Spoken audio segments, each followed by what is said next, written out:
अदिति चौहान। जी ma'am आपका parcel. भैया नहीं चाहिए प्लीज। मैम अगर आपको नहीं चाहिए तो आपने जहाँ से ऑर्डर किया है वहाँ से आप रिटर्न रिक्वेस्ट डाल दीजिए, वापस हो जाएगा, पर यहाँ तो आपको लेना पड़ेगा। ठीक है दीजिए। मैम हाँ एक गिलास पानी मिलेगा? भैया आप कहीं और पी लो पानी प्लीज। मैम बहुत ज़ोरों की प्यास लगी है। ठीक है लाती हूँ।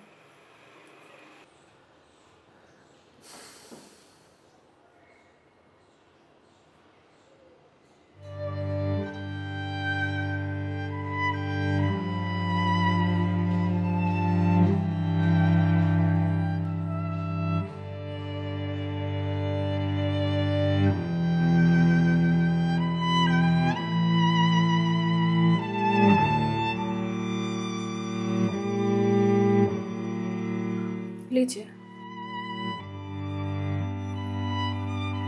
लीजिए भैया, देख क्या रहे हैं?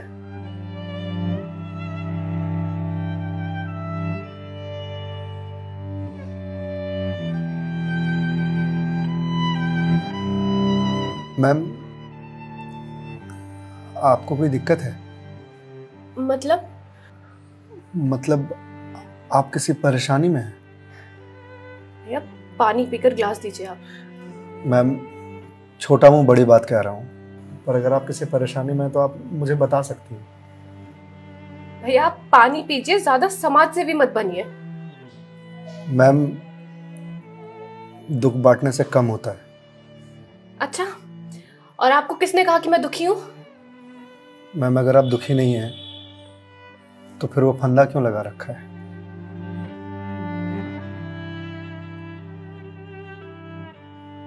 मैम मैंने सुना है खुशियां बांटने से बढ़ती हैं और दुख बांटने से कम होता है। मैम बड़े से बड़ा दुख कम हो जाता है अगर आपके पास कोई सुनने वाला हो। मैम प्लीज़ मैम रोइए मत मैम। मैम देखिए ये तो मुझे नहीं पता कि आपको क्या परेशानी है, पर अगर आप मुझे बताएंगे तो शायद मैं कोई सॉल्यूशन निकाल पाऊँ। नहीं, कोई मेरे लिए कुछ नहीं कर सकता। मेरे पास अब मरने के अलावा कोई ऑप्शन नहीं है। मैम ऑप्शन तो ढूंढने से मिलता है ना। आप एक बार मुझे बताइए ना, शायद मैं कोई जीने का ऑप्शन ढूंढ पाऊँ आपके लिए। क्यों बताऊं तुम्हें? क्या कर लोगे तुम? मैंने बोला ना, मेरी हेल्प कोई नहीं कर सकता है। मैम आप अगर मुझे नहीं बताएंगे तो मैं वैसे भी कुछ नहीं कर पाऊंगा, पर अगर आप मुझे बताएंगे तो शायद मैं कोई हल निकाल पाऊं। और अगर कोई हल नहीं निकला तो आप तो वैसे भी सुसाइड करने जा रहे थे, तो जाने से पहले अपना दुख मुझे बताते जाइए प्लीज।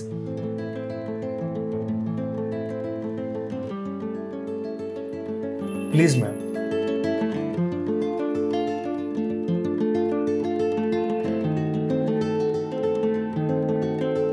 मैं ईएमआईज़ के चक्कर में फंस चुकी हूँ। मतलब मैम?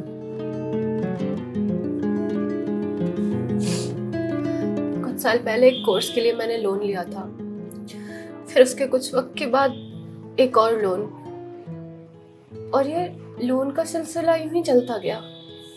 इस महंगाई के जमाने में पैसे की जरूरत तो हर किसी को पड़ती है, मुझे भी थी। मैंने प्राइवेट कंपनी से भी लोन लिए, ज्यादा ब्याज पर, और अब मैं उन्हें चुका नहीं पा रही हूँ। क्यों मैम, आपके पास जॉब तो होगी ना? जॉब थी, पर मैं जिस कंपनी में जॉब करती थी उस कंपनी ने मुझे ये कहकर टर्मिनेट कर दिया कि फाइनेंशियल लॉस के कारण वो मुझे और मुझ जैसे कुछ एम्प्लॉयज को सैलरी नहीं दे सकते। तो मैम आप किसी और कंपनी में ज्वाइन कर लो, बहुत सारी कंपनीज हैं यहाँ तो। तुम्हें क्या लगता है मैंने अप्लाई करने का ट्राई नहीं करा होगा? जॉब नहीं खोजी होगी? बहुत की थी, पर इस रिसेशन के जमाने में जॉब मिलना कितना मुश्किल है ये तुम जैसे डिलीवरी बॉय को क्या पता।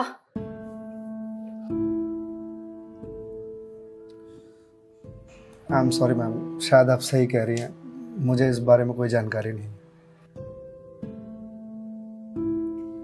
जॉब जाने के बाद मेरे से चीजें हैंडल नहीं हो रही हैं। बैंक से रोज कॉल्स आते हैं ईएमआईज़ भरने के लिए, और प्राइवेट कंपनी वाले फोन कर करके धमकियां दे रहे हैं। मैं इस लोन के जंजाल में फंसती चली जा रही हूँ, और अब मेरे पास सुसाइड के अलावा कोई और ऑप्शन नहीं है। मैम ऑप्शन क्यों नहीं है? आप ये बात अपने घर में बता सकती हैं, अपने पापा को बता सकती हैं। नहीं, मैं ये बात अपने पापा को नहीं बता सकती। क्यों मैम? मेरे पापा रिटायर हो चुके हैं, उनके ऊपर पहले से घर की बहुत रिस्पॉन्सिबिलिटीज है। वो मेरी शादी के लिए पैसे भी जोड़ रहे हैं। मैं उनसे किस मुंह से पैसे मांगू? मुझे पढ़ाने के लिए, बाहर भेजने के लिए उन्होंने ना जाने रिश्तेदारों से कितने ताने सुने होंगे। और अब जब मैं उन्हें ये जाकर बोलूंगी तो लोग क्या कहेंगे? मैम पैसे आपको अपने पापा से मांगने हैं या लोगों से? पापा से लेने हैं। तो फिर अब लोगों का क्या है? लोगों का तो काम है कहना, वो तो कहते रहेंगे। पर मैं किस मुंह से जाके अपने पापा को ये बोलूं? किस मुंह से मांगू पैसे उनसे? जिस उम्र में मुझे उनका बोझ उतारना चाहिए, सहारा बनना चाहिए, उस उम्र में मैं उन पे ही बोझ बनूं?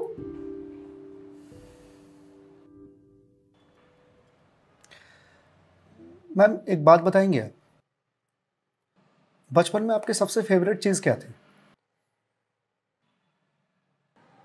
बचपन में मुझे साइकिल का बहुत शौक था।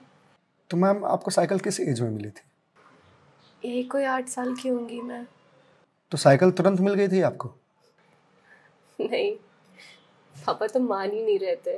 बोल रहे थे गिर जाएगी, चोट लगा लेगी। तो फिर कैसे साइकिल मिली? बहुत जिद की थी मैंने, बहुत।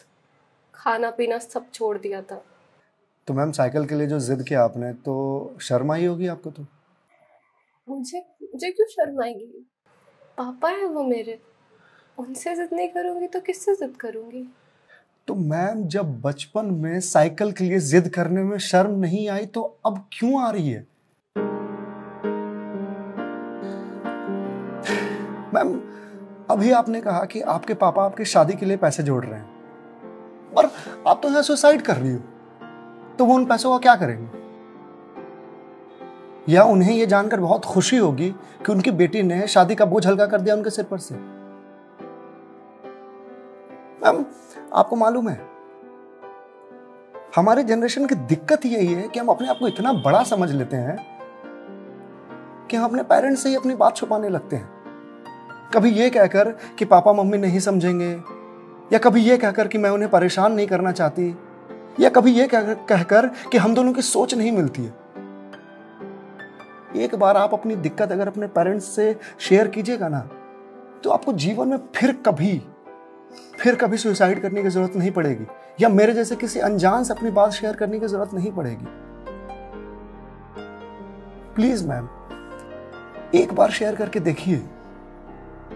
उनसे बेहतर दोस्त इस दुनिया में कोई नहीं हो सकता। प्लीज मैम एक बार ट्राई कीजिए,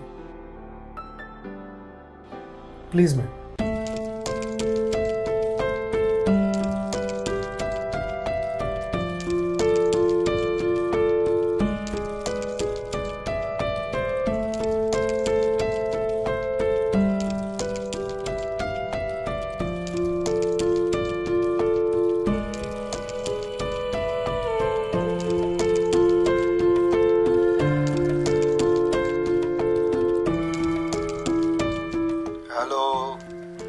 हेलो पापा।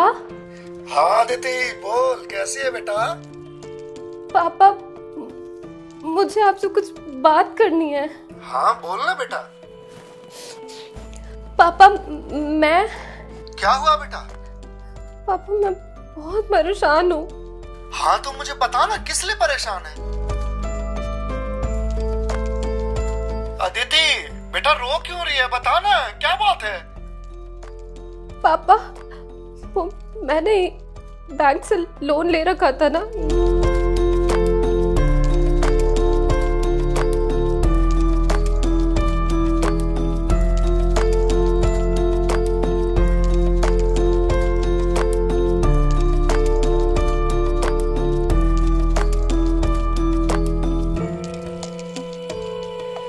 देख बेटा, जो हो गया सो हो गया, तू चिंता मत कर, मैं हूं ना, जिंदा है।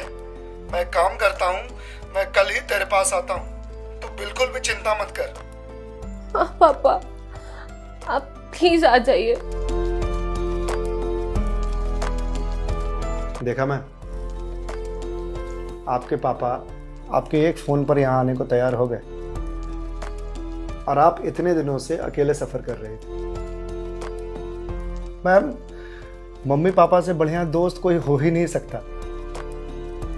आप एक बार उन्हें दोस्त बना करके तो देखिए। आप सही कह रहे हैं भैया, मम्मी पापा से अच्छा दोस्त कोई नहीं हो सकता है। Thank you. It's okay ma'am, ये लीजिए क्लास। वंस अगेन भैया, thank you so much. It's okay ma'am, bye.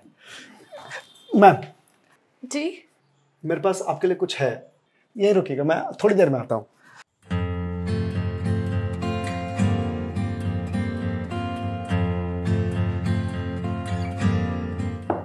Ma'am. जी भैया।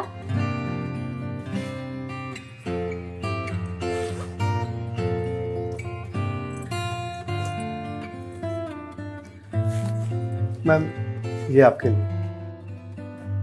भगवत गीता? जी मैम। मैम, 2020 का साल मेरे लिए बहुत बुरा था। कोरोना में मेरी जॉब चली गई। पहले के कुछ महीने जो थे वो तो सेविंग्स से निकल गए, लेकिन उसके बाद के कुछ महीने बहुत ज़्यादा टफ था।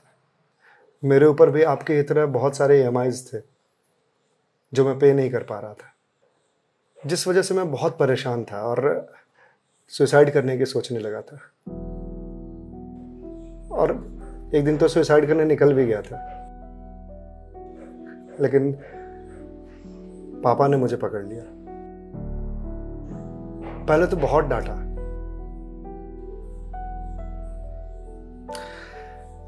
फिर उसके बाद सीने से लगा करके कहा कि तू चिंता क्यों करता है, मैं हूं ना। उन्होंने ही मेरे सारे बिल्स पे किए और उसके बाद ये भगवत गीता दिया मुझे और बोला, बेटा जीवन में जब भी कोई परेशानी आए, किसी चीज का हल ना मिले तो ये पढ़ लेना। इसमें जीवन की सारी परेशानियों का हल तुझे मिल जाएगा। और मैम, वो दिन है और आज का दिन है। आज जिस कंपनी से मैं आपको डिलीवरी करने के लिए आया हूं वो मेरी ही कंपनी है। आपकी अपनी कंपनी है? जी मैम। कोरोना के बाद मैंने अपना स्टार्टअप शुरू कर दिया था जॉब जाने के बाद, क्योंकि जॉब मिल ही नहीं रही थी। तो अगर आपकी कंपनी है तो फिर ये डिलीवरीज आप क्यों कर रहे हैं? मैम, मुझे अच्छा लगता है अपना काम खुद करना, और शुरुआत तो मैंने अकेले से ही किया था ना। आज भी जब मन करता है तो निकल जाता हूँ डिलीवरी करने के लिए। और देखिए, आज तो निकलना मेरा सफल रहा, आपसे मुलाकात हो गई। और जो सीख मुझे भगवत गीता से मिली वो मुझे आपको देने का मौका मिला। मैम, वैसे तो बहुत सारी बातें हैं इसमें सीखने की, पर जो सबसे अच्छी बात मुझे लगती है वो ये कि जो समय है ना, ये कभी एक सा नहीं रहता। आज बुरा समय है तो कल अच्छा समय जरूर आएगा। आज अंधकार है तो कल सवेरा जरूर आएगा। इसीलिए कभी भी अच्छे समय में इतराना नहीं चाहिए और बुरे समय में विचलित नहीं होना चाहिए। समय है, कट जाएगा। मैम, इस एक थॉट ने मेरी पूरी जिंदगी बदल दी। मैम, तो अब आप पढ़िए इसको, देखिए शायद आपको कुछ और मिल जाए। पर मैम, जो भी मिले उसे लोगों से शेयर जरूर कीजिएगा, क्योंकि कहते हैं ना, ज्ञान बांटने से बढ़ता है। Thank you ma'am.